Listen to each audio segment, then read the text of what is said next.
উপস্থিত থকা দৰগাহ পৰিচালনা সমিতিৰ উপদেষ্টা উপসভাপতি সদস্যকে ধৰি MC ক্লাবৰ সভাপতি মহোদয়, সম্পাদক ডাঙৰীয়া, মুখ্য উপদেষ্টা আৰু উপস্থিত সদন।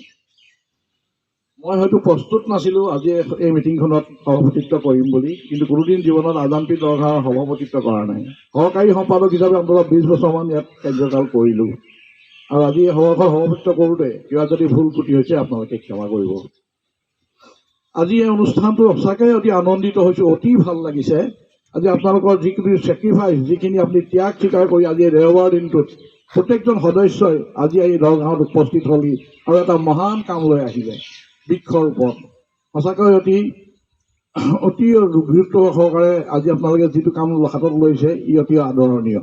আজি আপোনালোকৰ সন্মুখত দেখিছে এই 2 লাইন গছ দেৱদাৰু ইমান গোটেই দৰগাহখনৰ সৌন্দৰ্য কৰি আছে, আৰু এই দৰগাহ এইখিনি ৰোপণ কৰিছিলে MC ক্লাবে, নহয় জানো?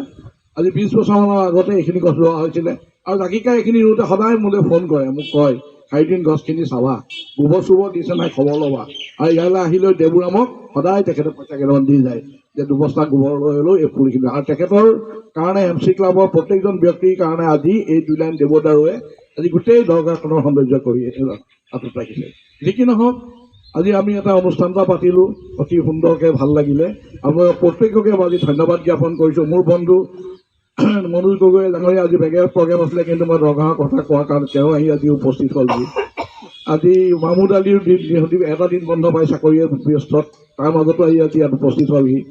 আজি আটাউল বলিয়াখাটৰ পৰা ইয়াত উপস্থিত হ'লহি। আজি আমাৰ জাহিদ পৰা আৰম্ভ কৰি গোটেইকেইটা আমাৰ খাদেমৰ ল'ৰা ছোৱালী আহি কালিৰ পৰা ইয়াত তেওঁলোকে ব্যস্ত আছে। এই অনুষ্ঠান তেওঁ প্ৰত্যেককে মই মোৰ আন্তৰিক ধন্যবাদ জ্ঞাপন কৰিছোঁ। আৰু আজি এই সভাখন ইমান সুন্দৰভাৱে অনুষ্ঠিত কৰি আলোচনী লোৱাৰ বাবে মই জাকিকাকো ধন্যবাদ জ্ঞাপন কৰিছোঁ। আজি ডক্টৰ মমিত দা আজি আমাৰ মাজত উপস্থিত আছে, তেখেতৰ সহধৰ্মিনী আছে, তেওঁলোকো আজি বহু কামৰ মাজত আহি ইয়াত উপস্থিত আছে, তেওঁলোককো মই ধন্যবাদ জ্ঞাপন কৰিছোঁ। প্ৰত্যেককে ধন্যবাদ জ্ঞাপন কৰি আজি সভাখন ভংগ হ'ল বুলি মই ঘোষণা কৰিছোঁ। ধন্যবাদ।